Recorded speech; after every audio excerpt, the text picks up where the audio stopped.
Kalian anjir.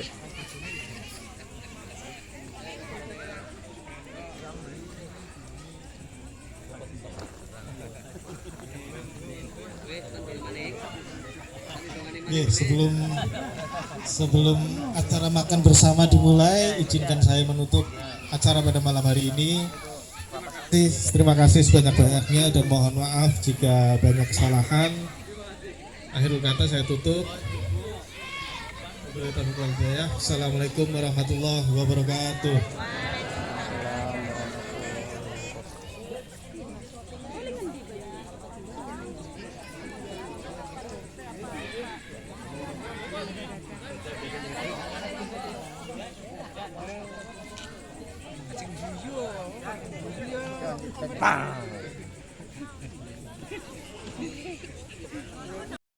Tapi saya masuk kategori desil 10, luar biasa. Dari mana muncul desil itu? Kemudian begitu juga dengan orang tua saya. Dulu zaman kuliahin anaknya 4 kuliah semua, minta bantuan katanya orang kaya, soalnya anaknya kuliah semua, mampu kuliahin 4 anak. Padahal justru orang-orang seperti itu harus dibantu karena kuliahin. Saya kuliah tidak ada bantuan sama sekali dari pemerintah, saya mengajukan dengan beasiswa prestasi sendiri, begitu juga dengan adik dan kakak saya. Sekarang orang tua saya sebagai lansia tunggal dengan umur 60 tahun lebih pun tidak dapat bantuan juga. Dulu waktu muda katanya orang kaya karena mampu, padahal IRT. Sekarang sudah lansia tunggal juga tidak masuk. Begitu juga saya guru honorer 300.000 per bulan masuk kategori desil 10 dengan kriteria 12 juta per bulan. Pertanyaan kedua, tadi pertanyaannya desil itu muncul dari mana? Nah yang kedua, apakah ada program khusus dari kelurahan untuk mendukung UMKM untuk meningkatkan taraf ekonomi warga sekitar? Awal muncul Kopdes itu saya terpikir bahwa saya juga pelaku UMKM karena guru honorer dengan gaji 300.000 kan nggak mungkin bisa hidup gitu ya. Saya juga pelaku UMKM. Ketika ada Kopdes itu saya sangat antusias.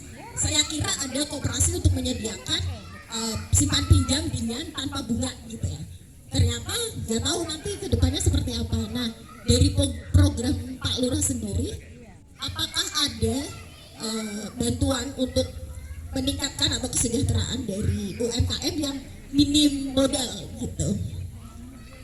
Nah yang ketiga, apa ada program khusus untuk Pak Lurah Mas Ilham Arifin tahun ini mengenai prioritas pembangunan infrastruktur perbaikan fasilitas umum di wilayah kelurahan Brebes? Programnya apa untuk memperbaiki infrastruktur? Terima kasih, matur nuwun. Assalamualaikum warahmatullahi wabarakatuh. Tikar. Jadi saya jawab sebisa saya nih, Bu. Mumpung kepanggih, Pak. Jadi nggak apa-apa, nanti kalau kurang ya bisa main ke kelurahan.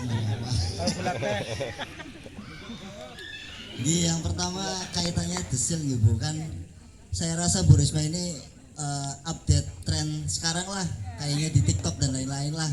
Lagi viral ngecek desil, ternyata desilnya desil 10, desil 9.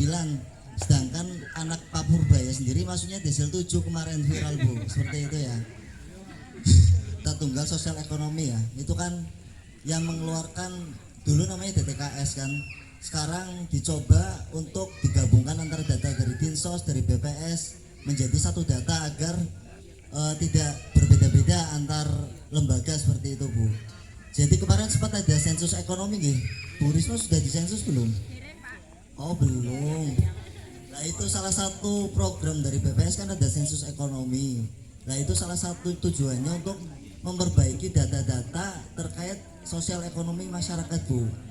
Jadi nanti ketika ada petugas datang ke rumah, monggo dijawab seril mungkin agar datanya tidak salah nanti nih.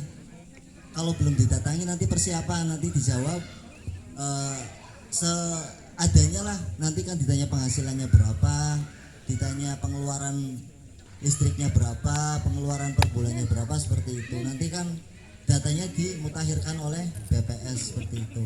Jadi semua sekarang ngecek desilnya desil 10 mungkin itu belum pemutakhiran.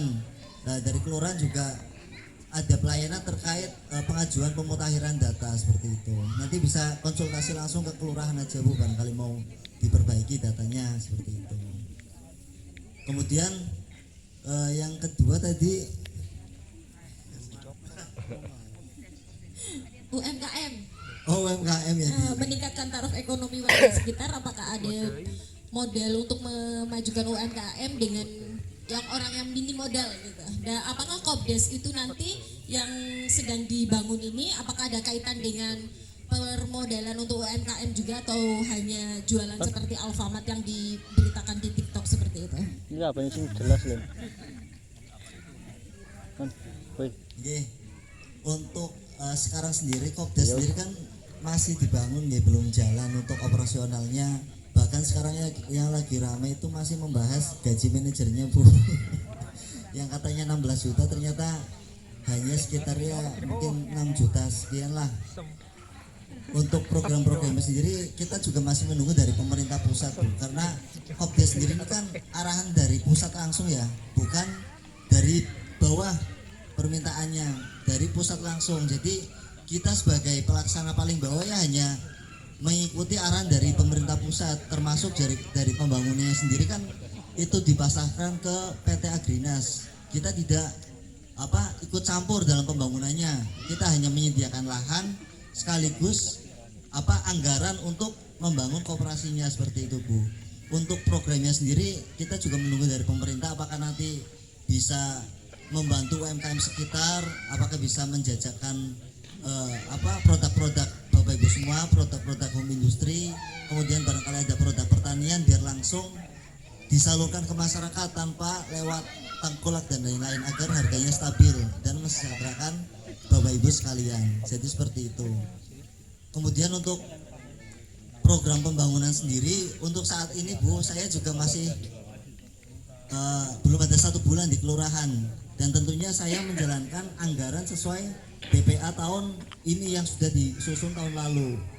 Maka dari itu sudah ada beberapa kegiatan yang sudah berjalan seperti fisik dan lain-lain sudah berjalan, namun mungkin di RW 6 nggak ada ya Pak ya, nggak ada yang masuk di DPA kita. Tapi kan tidak semua pembangunan itu melalui kelurahan juga, ada yang dari OPD, baik itu dari tim Perwaskim, dari dinas PU maupun dinas pengairan. Nanti kan kita bisa usulkan untuk pembangunan di sekitar RW 6 ini, karena kalau dari kelurahan sendiri jujur saja tidak akan bisa mengcover semuanya. Terus ada bantuan juga dari dewan biasanya kan terkait jalan, terkait drainase seperti ini, nanti bisa kita usulkan seperti itu. Jadi untuk saat ini jujur saja saya juga menjalankan tugas baru sebagai PLT, sebagai pelaksana tugas, bukan secara definitif penuh. Maka dari itu mohon doanya semoga dilancarkan dan juga bisa menjalankan tanggung jawab ini dengan amanah lah, dengan sepenuh hati saya. Insya Allah saya menampung semua aspirasi warga dan saya sampaikan ke dinas terkait, ke OPD terkait, bahkan saya teruskanlah ke pimpinan tertinggi kalau saya ada kesempatan seperti itu Bu. Jadi untuk saat ini saya tampung seluruh aspirasi panjenengan semua. Nanti ada kesempatan saya bisa sampaikan ke OPD yang berwenang, ke pihak yang berwenang, agar kita bareng-bareng untuk menyelesaikan masalah di Kelurahan Brebes ini seperti itu. Maaf apabila kurang kurang panjang jawabannya, bisa nanti ngobrol di kelurahan nggak apa-apa monggo. Nggih. Matur nuwun, sekian dari saya. Wassalamualaikum warahmatullahi wabarakatuh. Waalaikumsalam warahmatullahi wabarakatuh. Oh ya berarti mungkin belum semuanya gitu. Kemarin sudah izin sama saya bilang kalau mau ke sini Jumat pagi karena di sini kebanyakan kan nulis tukang ya. Jadi bisa untuk ketemu lah. Itu kemarin saya bilang gitu. Berarti sebagian di atas sudah, mungkin nanti di bawah lah. Ya kita tunggu aja. Retak-retaknya banda bawis. Ya udah.